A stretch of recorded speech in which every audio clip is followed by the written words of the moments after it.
Tout le monde parle de l'inflation et du fait qu'il est de plus en plus difficile de vivre convenablement à Montréal, mais qu'en est-il réellement? Aujourd'hui, je vais te détailler combien je dépense par mois à Montréal. Si tu me connais pas encore, moi c'est Océane, j'ai 22 ans et en juillet 2023, j'ai débarqué à Montréal pour faire mon PVT. Je te partage ici, mais aussi sur Insta et sur TikTok, ma vie au Canada, mais aussi pas mal d'astuces de voyage, alors n'hésite pas à t'abonner. Une nouvelle vague de PVTistes va bientôt arriver au Canada, donc je me suis dit que c'était le bon moment pour vous faire une vidéo, pour vous donner une petite idée de ce que vous pourriez dépenser mensuellement en vivant au Canada et plus particulièrement à Montréal. Alors pour vous mettre un petit peu dans le contexte, moi j'habite dans un condo, donc un condo c'est une tour qu'on voit généralement dans les centres-villes qui sont assez hautes avec beaucoup d'appartements à l'intérieur qui généralement ont aussi tout ce qui est salle de sport, piscine, etc., espace commun qu'on retrouve pas dans les appartements plutôt individuels ou les petits appartements à 2 étages qu'on peut voir un petit peu dans la banlieue du centre-ville. Donc j'habite du coup dans le centre-ville, à proximité du métro, du travail, de l'épicerie et de tout en fait. Donc je fais quasiment tout à pied et c'est vraiment très pratique. Donc pour vous détailler mon budget, je vais procéder par partie. Donc on va commencer par ce que je ne paye pas.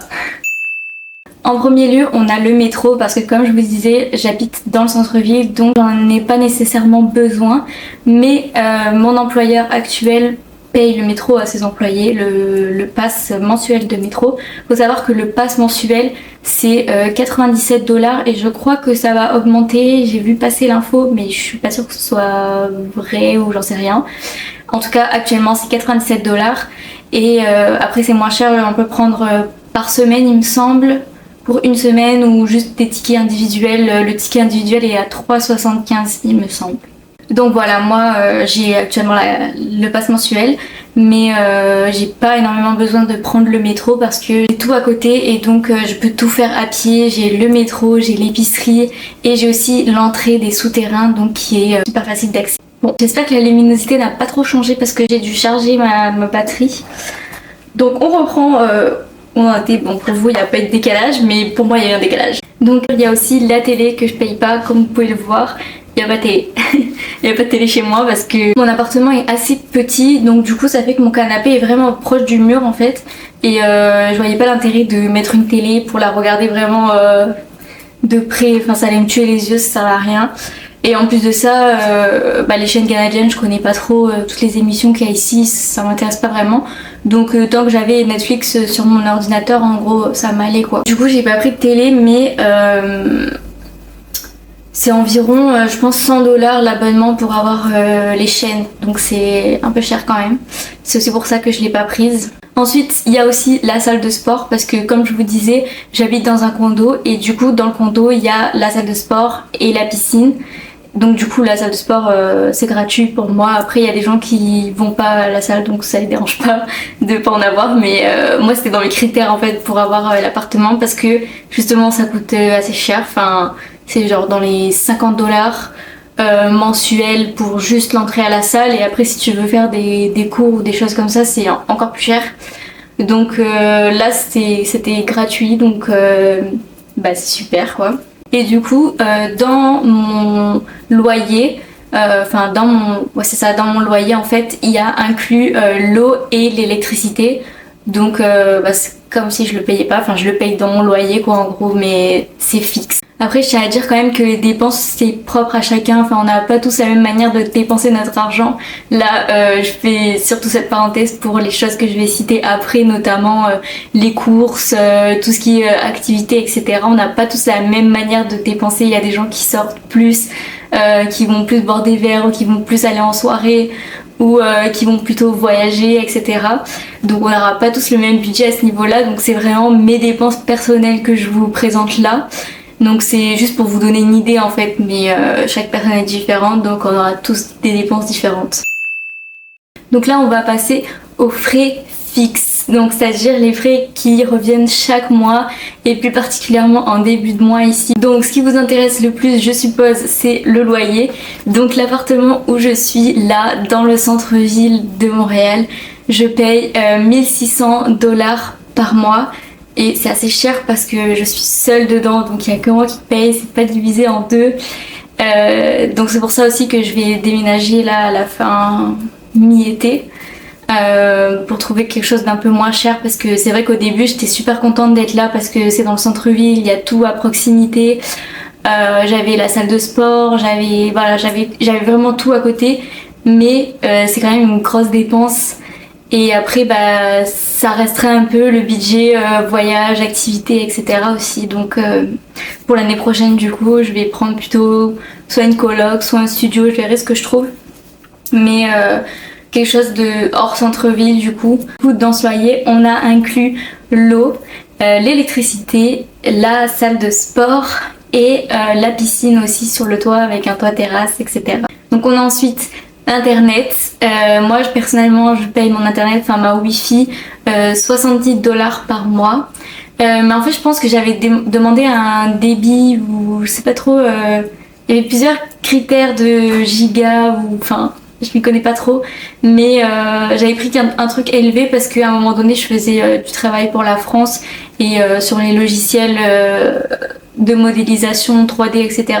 Du coup j'avais des fichiers assez lourds à envoyer. Je sais pas si le mec a vraiment bien compris ce que je lui ai expliqué, mais en tout cas il m'a mis une bonne dose d'internet, de rapidité ou je sais pas trop quoi. Du coup c'est ça, je paye 70$. Et ensuite, on a le téléphone aussi, le forfait téléphonique. Moi, du coup, je le prends ici au Canada parce qu'il y a beaucoup de personnes qui prennent leur forfait chez Free, il me semble. Un forfait où ils ont internet aussi au Canada. Et ils prennent ici l'application Fongo, il me semble, qui leur permet d'avoir un numéro canadien. Donc du coup, ils ont leur numéro français et leur numéro canadien et ils payent leur forfait en France. Et moi j'ai choisi de garder mon numéro français, mais du coup prendre un forfait moins cher. Je pense que je paye 4€ ou quelque chose comme ça. C'est vraiment juste pour garder mon numéro en fait. Quand je vais en France je peux juste envoyer des messages. Et ici du coup j'ai pris un autre forfait, donc j'ai un numéro canadien et internet, je crois que j'ai 20 gigas, appel illimité, SMS illimité, et je pense que j'ai aussi 20 gigas aux États-Unis. Et du coup, le forfait téléphone, je le paye 50$. Pour finir, ça c'était peut-être à dire au début, mais on a l'assurance habitation, du coup pour l'appartement, que je paye 40$ par mois. On va passer maintenant aux frais variables. Alors en premier, on a les courses. Du coup, je fais mes courses vraiment à côté de chez moi dans la première épicerie que je trouve. Donc je fais mes courses chez IGA, mais ceux qui habitent ici savent que IGA c'est pas le magasin le moins cher, voire même c'est un des plus chers, mais c'est vraiment à côté en fait et j'y suis en 4 minutes à pied et du coup je préfère la facilité que payer moins cher. Donc voilà, c'est ça, je fais mes courses à IGA et j'en ai pour entre 200 et 250$ par mois, ça dépend ça dépend en fait si je fais des restos ou ça dépend aussi ce que j'achète, si je peux faire beaucoup de repas avec ou pas. Je pense que c'est possible de faire pour moins cher honnêtement, en allant ne serait-ce que chez Adonis. Je pense qu'il y a Métro, je crois que Métro il faut une carte. Il me semble qu'il faut une carte d'abonnement, mais en tout cas c'est vite rentabilisé parce que c'est dans les 50$. Métro, Costco, il me semble qu'il faut une carte. Mais après t'achètes en gros et t'as du stock en fait pour longtemps. Mais moi je vois pas trop l'intérêt pour moi parce que je suis toute seule, donc ça me sert à rien d'acheter en grande quantité parce qu'après ça va se périmer. Donc c'est pas nécessaire pour moi.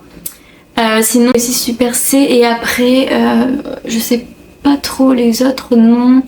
J'en ai pas d'autres en tête, mais je pense que ouais, Super C, Métro et Adonis ça doit être dans les moins chers qu'on peut trouver, je pense. Après si vous avez d'autres magasins encore moins chers, dites-le moi en commentaire parce que je vais y aller. Ensuite on a la catégorie des restos, sorties, activités, etc. Moi je réserve chaque mois 200$ pour cette partie là, sachant que je sors pas beaucoup, enfin les bars etc c'est pas trop mon délire. Je fais surtout des sorties à l'extérieur pendant la journée quoi, des marches, des visites etc, mais du coup c'est gratuit. Je dépense plus dans les restaurants.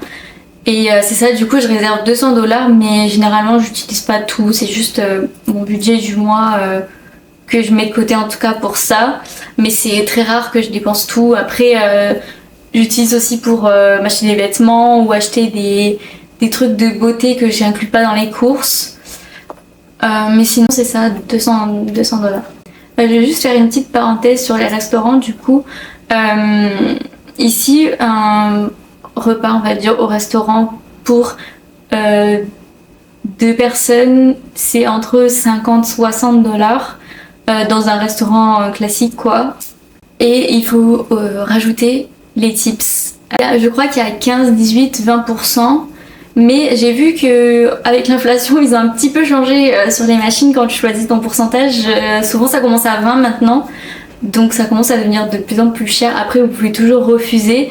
Mais c'est dans la culture ici de mettre des tips pour le service, etc. Donc voilà, il faut quand même l'inclure aussi dans le prix et il faut y penser quand on paye son plat parce que comme vous le savez ici, les prix qui sont indiqués déjà sont hors taxes. Donc quand vous allez payer, vous aurez les taxes en plus les tips à ajouter. Donc ça, il faut le réfléchir aussi pour le budget. Ensuite, on va parler un petit peu des voyages. Ou des visites des autres villes. En fait le Canada c'est vraiment très grand, donc pour aller d'une ville à l'autre il y a minimum 1 heure voire 2 heures entre 2 villes intéressantes si je puis dire. Par exemple pour aller de Montréal à Québec c'est environ 3 heures, pour aller jusqu'à Ottawa c'est à peu près 2 heures, 2 heures et demie je pense en voiture.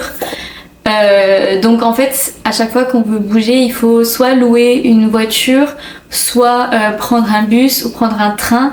Et c'est assez cher quand même, surtout le train et l'avion, c'est vraiment cher. Les voitures, je pense que on peut s'en sortir, surtout si on partage avec plusieurs personnes. Mais c'est vrai que pour faire des grands trajets, par exemple pour aller à Toronto ou d'autres grandes villes qui sont assez éloignées, il faut au minimum prendre le train ou l'avion et les prix peuvent vite monter quoi. Donc ça c'est aussi à prendre en compte dans votre budget mensuel. Si vous aimez voyager, et je pense que c'est le but un peu de tout le monde ici en venant au Canada, c'est quand même de découvrir un petit peu les alentours. Il faut le prendre en compte dans votre budget aussi quand vous venez ici. Après, pour visiter la ville en elle-même, ici à Montréal, le métro dessert super bien toute la ville. Enfin, vous pouvez vraiment tout visiter en métro. Moi, j'ai jamais eu de problème à ce niveau-là. C'était plutôt pour sortir de la ville, par exemple pour aller en forêt ou des choses comme ça. Mais pour traverser tout Montréal, il n'y a vraiment aucun problème avec le métro. Il faut savoir qu'à Montréal, vous avez aussi le souterrain qui permet de traverser toute la ville à pied sous la terre. Il y a 32 km de souterrain, c'est vraiment énorme. Et il y a environ 183 000 personnes qui l'empruntent chaque année. Et franchement, c'est super pratique parce que l'hiver, du coup, quand il fait vraiment froid dehors, on prend le souterrain pour traverser la ville et il fait chaud.